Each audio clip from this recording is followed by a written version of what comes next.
Hi everyone, and welcome to video number 9 on the American West. And this one, ladies and gentlemen, it's all about the development and problems that some of the settlers faced when they settled on the plains. Now, recent videos we've looked at the thousands and thousands of people who moved west. In this video we're going to examine what actually happened when they arrived and actually settled and started farming on their own land. First of all, of course, we know from previous videos that they headed to Oregon and California. Now, when they got there, for the farmers, it was good news. Hey, things went well. Why? Well, there's a mild climate, which helped for the crops to grow. The soil was very fertile, easy to grow crops. It was particularly good for growing wheat. California in particular was doing so well that they were able to export the wheat over to Europe and sell it there. It's good for trade. It's good for the economy. The government were very happy with how things were going over in Oregon and California. Good news. But, as in most things in history, things rarely stayed the same. Things began to change.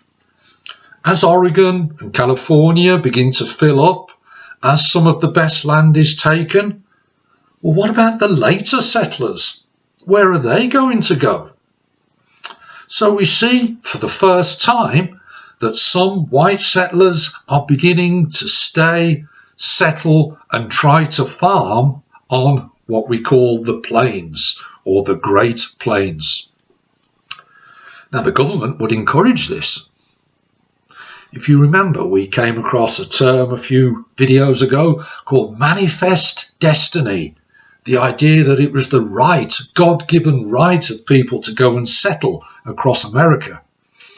The government wanted this to happen. Also, of course, the government would encourage this because it would boost the economy. Remember, California is now exporting and trading with Europe. That's all bringing money into America and helping America boom and become a very powerful and rich country. So the government wanted people to settle all over America, including the Great Plains. To try and help this along, the government created 2 new territories, Kansas and Nebraska. Now these are on the plains and they were behind, if you remember a previous video, the permanent Indian territory. In other words, behind this permanent Indian frontier, technically they were on Indian land. So the settlers are beginning to stay on the Indian land, the Plains Indians. That might lead to some problems later. We'll have a look at that in later videos. So, what we're going to look at in this video, it's not the farmers over in Oregon and California, but it's the farmers on this new land and new territories, places like Kansas and Nebraska. Now, the first thing you have to remember is that white farmers had never settled there before. It was the first time that they are trying to settle on the plains. And ladies and gentlemen, they faced many, many difficult problems. And what we're going to have a look at for the rest of this video is some of the problems that they faced. Now, an old song from our childhood. Old MacDonald had a farm, E-I-E-I-O. And on that farm he had some problems. E-I-E-I-O. Now, what were these problems that these farmers are having to face? Well, in the development of the settlements of the Great Plains, the problems for the farmers on the Great Plains, ladies and gentlemen, to try and help you remember them, think of the word farming. The farmers were farming and they faced problems in their farming. As you can see, there are 7 here.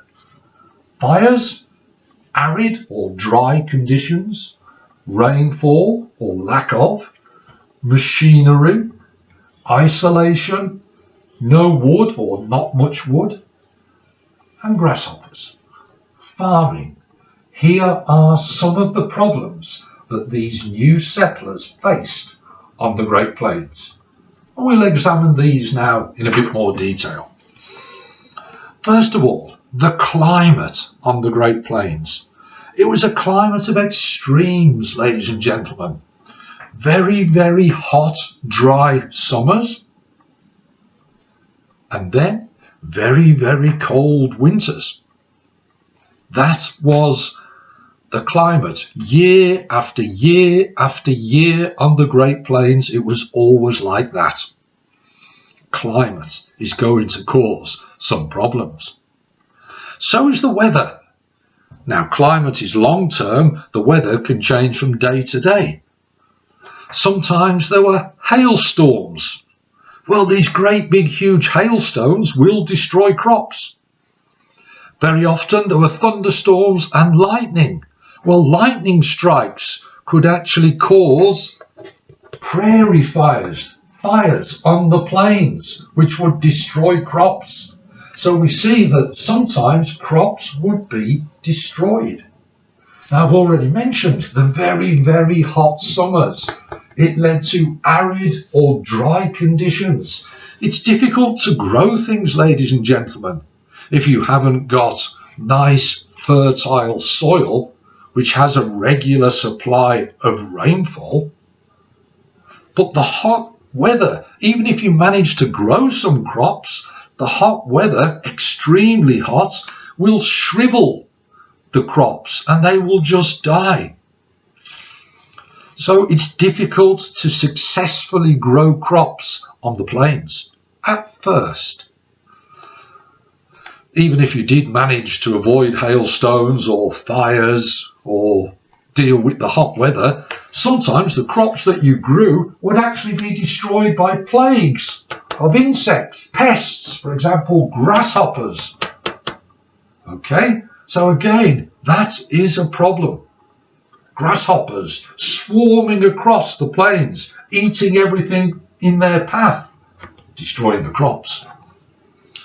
So we see straight away that there are already quite difficult problems for the farmers on the plains. Now let's take this rainfall.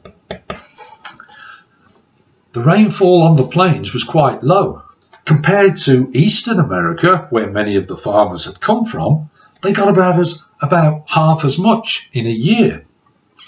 Also, there were very few rivers, there were very few streams, so it's difficult to sort of get water. If there's not many rivers, you can't transport supplies or goods very easily. Everything has to come across land on the wagons. Remember, the farmers have been farming in the east. When they travel, they bring all of their seeds that they've used in the east. But the seeds in the east were used to quite a lot of rainfall. They grew best in rainy conditions. Well, on the Great Plains, there's less rain. It was too dry for the eastern crops. There's not enough water for the animals, for the livestock. And because of the periods of very, very dry weather, there were many, many droughts. There was just not enough water to go round. Rainfall caused very dry conditions. If it's very dry, things will set fire far easily.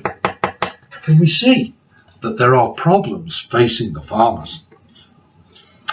Now, if it's very dry, which we know for the reasons we've just looked at, the ground is very tough, it's very hard, it's very difficult to dig, especially as the ground on the Great Plains was full of roots, so it was very knotted and tangled.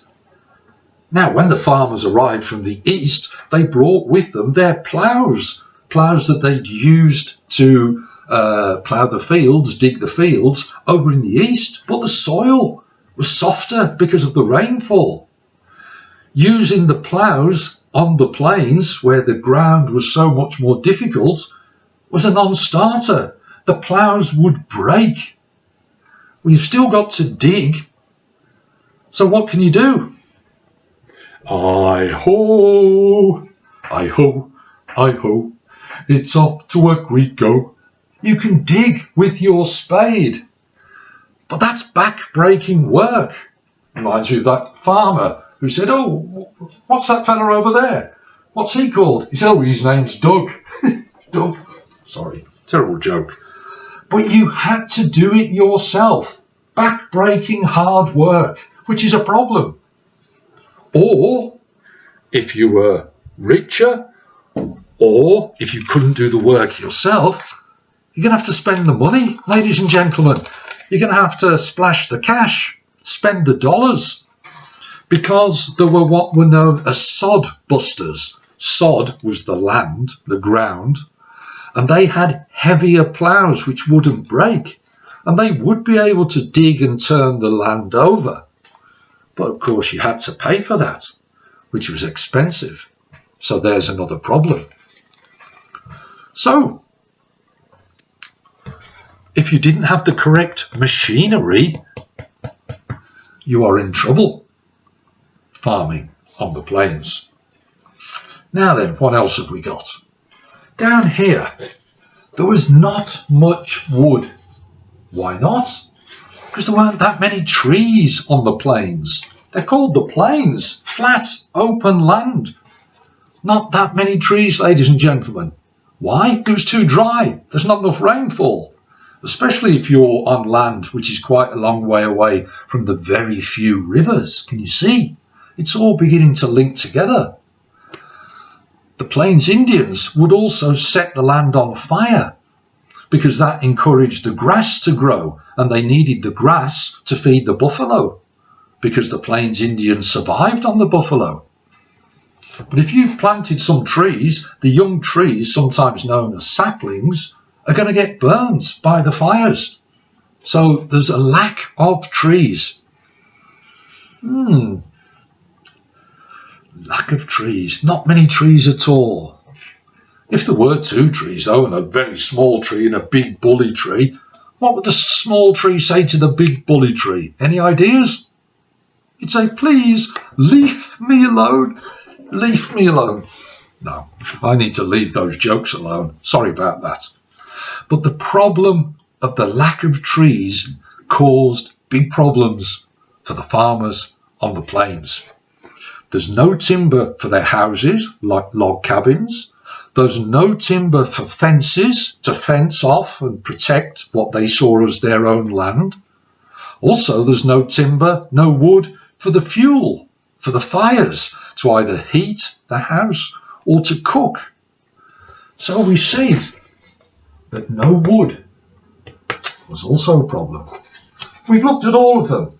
Fires, arid, dry, the rainfall, machinery, no wood, grasshoppers. We've only missed out the I, isolation. The plains were massive. So if you have your own land and your nearest neighbour is kilometres and kilometres away, miles and miles away, you were isolated. Now that's good in a way for some people. Thank goodness, it's my land, I can do whatever I want here. But it was lonely. It was a lonely existence. If the work is really hard, you've got no one to help you. If maybe you're under threat of an attack, you've got no one to come and help protect you.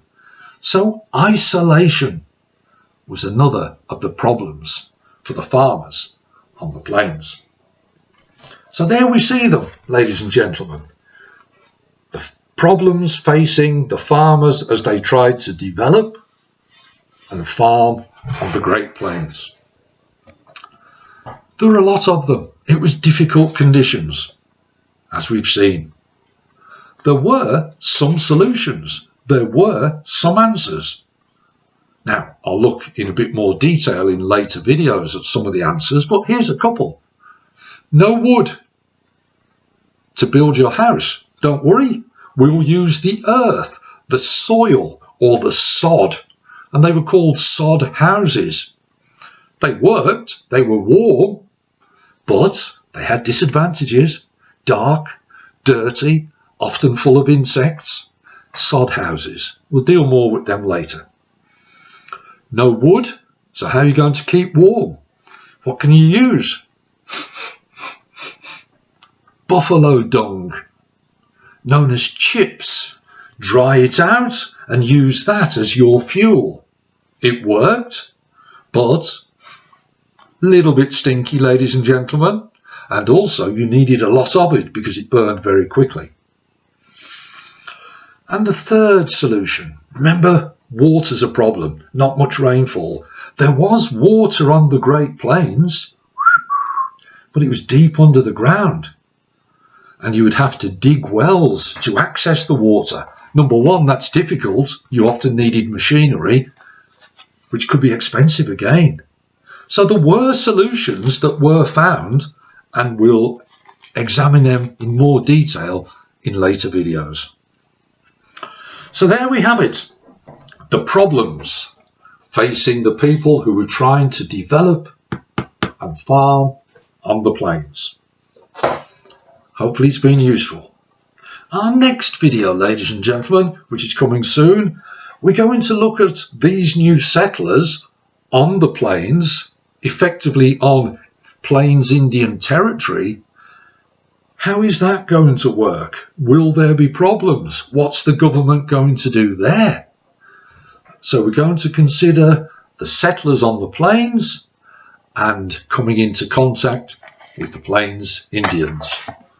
Will it be good news or bad? Will it be good for the settlers, bad for the Plains Indians, or good for the Plains Indians and bad for the settlers? Who knows? Coming soon. Hope it's been useful. All the best now. See you soon.